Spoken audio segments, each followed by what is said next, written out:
Okay, So so the floor is open. If you have any questions, you can go ahead. If there are no questions, we have the ones we were submitted and we will just ask those. yeah, you can unmute or just type in the chat. We already have one question here. It says, "Can someone help me with an internship for the summer, if possible?" Yes. So at Lausanne, we have what we call a co-op. I believe intern they call it an internship for I think computer science. Yep. Yeah. Is there So any for for us, it civil? would be a co-op. There will be a bunch of information sessions and seminars hosted on how students can be involved in co-op throughout the year. I believe these will be sent out by the department, right? So just keep an eye out for emails. You can also refer to the Lausanne website. They have all the information there. I guess I'll take the second question. How do we declare which type of engineering we want to pursue in second year? So very soon, Lausanne will send you an email, and in that email, it will just be a small little poll, and it will ask you to declare your major. And you would have three choices. You can rank your first, second, and third choice. Rank civil engineering first, please. And that's how you select your major. It's very easy. Co-op terms. Okay. So can we do second year courses this summer? So the issue with summer courses, especially in engineering, is that there aren't too many students in this program or in engineering as a whole. It's very difficult for the department to offer a variety of courses in the summer. Um, if I'm not mistaken, you can take the Eng courses. Most of the Eng courses will be available for the summer. Will the math courses be available as well? Yeah, math courses as well. By limited offerings in the summer, I mean the specific field that you choose. So for civil, there won't be as many offerings in the summer, but that is subject to change every year. So just keep an eye out for the offering Okay. for that year. We have a very interesting question here. How far do I have to take my education? Is an undergrad enough? I would like to pass this off to any prof who would like to answer this. Actually, it's a very interesting question. I think we'll all have different opinions on it and advice, but I'll jump in with some comments. Is I think when you look at your career in general, when you have an opportunity that's presented to you, and you think that that opportunity is going to get you where you want to go, then consider that as consider doing it. If further studies teaches you a skill set that you want to pick up, and somebody has that space and opportunity for you to take that, you may want to do that. If you have a really good job that's lined up right as you graduate in the firm of your dream, you might want to do that too. So that's my opinion of that question. Yeah, I think I would, more agree with what John's saying. I mean, it's a very tough question, right? And it is one of those things. You make a decision that maybe presents the best opportunities forward. One thing I tell my students is, and I tell my students, I also was telling myself many years ago when I was sort of graduating and thinking, oh man, there's so much I don't know, right? I mean, being a co-op student as well and seeing senior engineers and people and just the knowledge and the technical background they had, I was just, intimidated. And I'm like, I need to go to school for 10 more years before I learn all this. And it's like, well, one thing I realized soon enough is that you're not in undergrad, and your undergraduate is not teaching you how to be a great engineer. Your undergraduate is here to teach you how to be great entry-level engineers, right? Becoming great engineers is really doing engineering over time. You have a career in engineering, you learn to be a great engineer with time. So that's sort of a general thing I would say. And then another thing just to throw in as another option that is happening more commonly is when people graduate from their undergrads and work for a design firm. Many design firms are offering to sponsor part-time master studies as well, right? I knew a number of colleagues at RJC who were doing part-time masters on the side and working and getting their tuition covered by the company. So that's just another possibility, I think, in the future as well to keep in mind. I definitely agree with John and Liam, and depends exactly on what opportunities you have at that point. If you have a good job offer, definitely I would recommend accepting it, but have in mind trying to persuade them to support your studies to get back to school.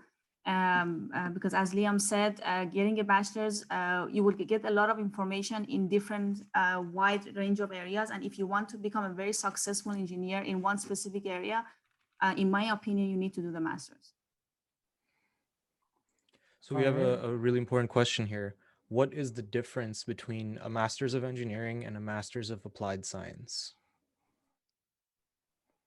Master of Engineering is an all-course program, and Master of Applied Science, you will be conducting a thesis. A thesis is a requirement for that program. So the difference between the two is the thesis component, and you will be doing more of a research if you are sort of completing a Master of Applied Science versus a full course MEng program. And one thing, yeah, I should note after saying MEng, Lassonde and civil engineering currently do not offer a course-based master's.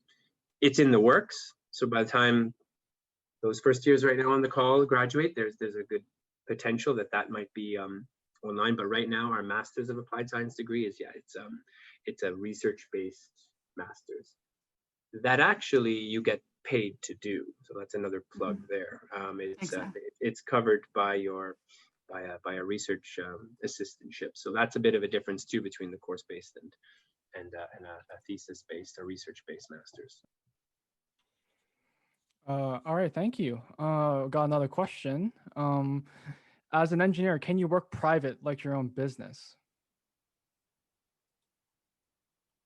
So I guess specifically as a civil engineer.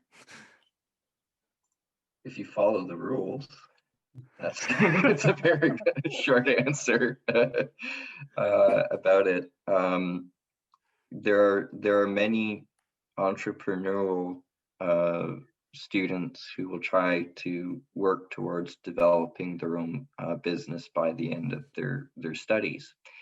The way that that's done properly, though, is you need to first collaborate and work with a professional engineer to build up experience, and you're working that experience to become to get your license to practice engineering. And I'm just being very brief here. And then once you have that practice license, you don't want to confuse too much, but you need to basically get the authorization to have your own company. So it is very much possible to do that, and a lot of people have. I mean, you'll look at many of the firms, and they've started off with 2 people, maybe 1 person, really just based off of an idea. In terms of what I do, or what I've seen other people do, is in a university context. Some of the professors are very active teaching and doing research, but some of us also work on independent projects that are of interest to us, and we do that in a very independent way. So you could say it's kind of like that, but certainly it's possible. But there is a lot of legality of how you do it. Thanks, John. Just to add on to that, if any of you guys are interested in entrepreneurial aspect, Lassonde offers a program called the BEST program, where you can essentially take complementary electives that are tied to business, entrepreneurship, and law, and these will count for your complementary electives, and you can learn about the business side and the entrepreneurial side as well. And then another thing to add on, we have another question here that says, after my bachelor's, how do I go from getting my professional PEng license? I believe it was 5 years, correct, John? 4 years of experience under a professional licensed engineer. And that can include part of your co-op as well. And your master, if you could decide to go for your master studies, Master of Applied Science, a part of it counts as experience. And you need to pass the law and ethics test. There is a test as well. There's a test, yes. Yeah. There's always a test. There's always a test. Another question down here. I'm looking into structural engineering and want to know what I would have to do after getting my degree to work private. Right. I guess that's a pointed question to the professors because I don't know anything about this. Well, it's kind of what we've already said is Yeah. you need to get the licenses and then the authorization to create your own company. You can do that. You can do that in a short amount of time, a couple of years or so, but it's not going to happen right away. And just to be clear, every engineering discipline requires you to have a professional engineering license to be able to practice. So There's also, financial. There's liability insurance, professional liability insurance you have to purchase and make sure you get approved for that. So it is a bit of a process, but it's definitely doable. I have old friends who graduated, and within 4 years they've started their own companies, and they're doing better than me probably these days. So it's definitely it's a thing, but it's not something you do the day after graduation. You do need to put in your time and work probably with other companies to get that professional engineering experience, or you start a company that's not actually offering engineering services, right? So again, to be able to offer engineering services or professional engineering services, you need to have a PEng and you need that certificate of authorization. Otherwise, well, you could be sued, I suppose. But yeah, so there is that to consider. Thank you. We have another really great question on sort of related to what we're just talking about. To get your PEng, do you have to work under, say if I wanted to become a structural engineer, do I have to have experience under a structural engineer, or can it be any civil related engineer?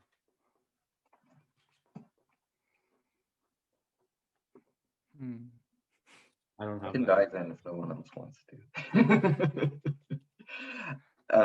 I believe when you get a PEng, you have an area of practice that you have to adhere to, but you're not a P structural engineering. This is in Canada anyway. In the US it's different, in Europe it's different. But your file still gets reviewed by a board of people to approve it. And so there could be some discrepancies if they start seeing, okay, your area of practice is this, but you've practiced in a completely different area, then that might raise red flags. So typically that's recommended if you want to practice as a professional structural engineer, and all you've been doing is environmental engineering or transportation engineering. It will probably get flagged and maybe not approved. That's the best I can answer probably. All right. I guess we got another very interesting question actually here. What is your opinion on the IDS or International Development Studies dual degree BEng and BA program? Does it provide an advantage when looking for a job in the future? This is a specialized. I'll keep it short. Yes. Yes. Okay. It's a nice program in the future. There's some students who have graduated from it and they've been very successful working internationally after graduating. So it's a really good skill set. Okay. Another question is, how would you be able to ensure, for example, a structure you build would not fail in the sense that I'm just going to say, how would you ensure that you would take into account of the things that go wrong, or is there a process you have to go through or multiple checks? They're just wondering about the design process of structural, of like just civil engineering in general, I guess. And how do you make sure things don't go wrong? There is always a contingency plan. So you do your design based on so at least in the geotechnical area, which is my area. So we do some field testing, we get samples, we characterize the site that we are working on, and based on the parameters that we have, we make a design. So when the construction stage starts, we have to monitor continuously, for example, the deformations that are happening under the concrete that is being built.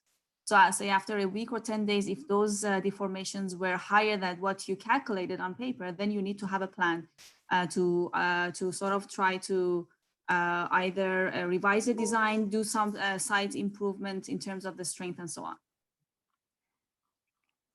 It's a really good question, and like Liam was mentioning some aspects about the bridges and all. That video I showed you at the beginning with that collapsing bridge, what happened there is the engineers were warned ahead of time that the bridge had a problem, that cracking was occurring, and they didn't want to shut down the highway because they were worried about losing money off of the highway. Because if they closed the highway, they had to pay a fee. So there was what's the word, malpractice, or it's not the right word, but there was a lot of wrong decisions made about that bridge, and the right call was to close the bridge, to close the highway, reshore the bridge. And because that wasn't done, and because somebody overlooked that, the bridge collapsed. So it was completely preventable. They knew there was a problem. They just didn't act on it. It's a huge case study to read about. It's the University of Florida bridge, and it happened about 2 years ago. It's the life safety should be the driver. Yeah, I think it's a good question too. And actually, hopefully when you guys join civil engineering and you take my course 3230 Intro to Structural Design, we go through that. And one of the big things we do is introduce building codes and design standards, right? And so, we're not out here as engineers just, giving our best guesses and all alone all the time. There is a lot of reference materials and documentation and legal documents that we follow in the form of building codes and design standards that help us ensure that we're accounting for all these things that could go wrong. And even when that happens, you're doing your own design. And when you work as part of multidisciplinary design teams, there's always checks along the way, right? And there's design reviews by senior engineers right up until you're on site. There's even design checks to make sure that what you've actually intended your design to do is being built that way. So contrary to all the, doom and gloom and catastrophic stories and videos you can watch online, the rate of failure of structures is actually incredibly low around the world, right? And it's like news, right? Like you hear the bad things all the time, but there is a lot of structures around the world that are still standing and have not had issues. So, but I mean, at the end of the day, it's, how many failures can we tolerate? That's more of a philosophical question that we have to grapple with, and the building codes actually try to address that as well in stipulating conditions that need to be met. All right. So we weren't actually trying to skip the co-op questions. Mateo, most of these questions are kind of related to each other, so we went on with that. But to answer some of your questions that you had, what was it? How many terms are recommended? How many co-op terms were recommended? That's really up to you, in my opinion. I just know that you are limited to a minimum of 4 months and a maximum of 12 months of co-op term. And you also have some credit requirements. You have to be within a certain amount of credits. So just make sure you look into that. These are all these information are available on the Lausanne website. I really don't have a great answer to your question on how many is recommended. So I think that depends on the student, in my opinion. Okay, there's actually a pretty interesting question. What are some similarities between and differences of civil and mech engineering?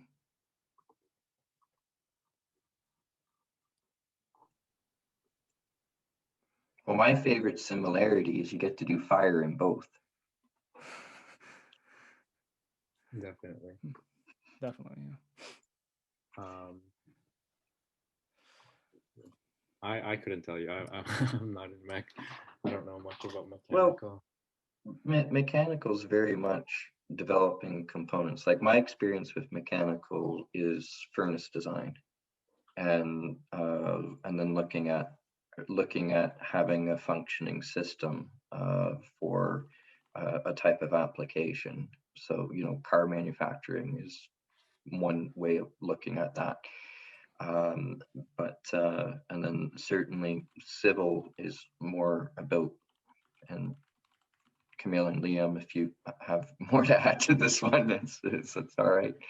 It's more about built infrastructure, built environment. And whereas mechanical, I guess the way I look at it is something that's, you know, very tangible in your hands, whereas the civil is what is kind of around you. And that's kind of the view I would look at it. But there's a lot of similarities between mechanical and civil going through from the point of view when you graduate between the two, because the core concepts overlap quite a bit, and there's so many similarities. Like I said, with fire, you have civil and mechanical.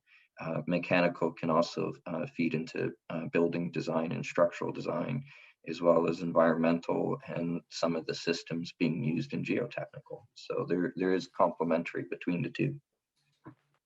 I definitely agree that the fundamentals are pretty much common. A lot of the main concepts that we use, the core concepts that we use in civil engineering and mechanical are common because we are using the physics law, and that is the common part. However, how we apply it to it is different. We apply to totally two different types of groups of problems. I would say civil engineering is more of a variety types of project that you could find in this discipline, as well as it has a direct interface and connection with the environment. So that aspect is I would say is very different compared to mechanical engineering. And another thing from a physics point of view, if you think about your first year statics, in civil engineering, we typically like the sum of all forces equaling 0 because we don't want your buildings moving off, right? In mechanical, it's not always the case, right? Like a lot of those things are moving. But I mean, if we look at buildings, building design, multidisciplinary building firms, mechanical engineers are there designing the heating, ventilation, air conditioning systems. As a structural engineer, I've got to make sure that, you know, their ductwork, if they have to route a duct through one of my beams, I've got to coordinate and talk with them very closely about that. Right, about the heating system and how thermal effects are going to change building structures. I'm working on an interesting project with a mechatronics engineer now who's developing a robot that's helping me install some fiber optic sensors along railways on live rails, right? And so it's extremely helpful, and I have to learn a bit about the mechanical engineering components of it, because it's going to impact how my sensors get installed and how the results I get installed and how I'm going to interpret those results get done. So I think it's probably fair to say that the lines between a variety of different engineering disciplines are really becoming blurred these days, right? And so I would just, you know, try to even just look at all the engineering disciplines as ones that you may be collaborating with very closely one day, right? Just because you're working in civil doesn't mean one day you're not going to be working very closely with a mechanical and an electrical engineer or computer engineer. I think it's just we're going to see more and more of that, the way that our world is changing. Awesome, thank you. We have about a minute left in this. There's just one question that I want to answer to get into the recording. Jamil asks, is taking electives in entrepreneurship sufficient, or is it better to take a minor in business? So if you're talking about the electives offered in the BEST program, these electives are all tailored for engineers that are looking into entrepreneurship. So I definitely think the BEST program would be the better option rather than a business minor. But again, that's totally up to you. You will probably end up taking more business courses if you're looking to the minor. But yeah, just keep in mind the BEST program is tailored for engineers. All right. Thank you everyone for sticking around for this civil, all about the structure of civil presentation. We will actually be stopping the recording, but we'll be around for a little bit longer.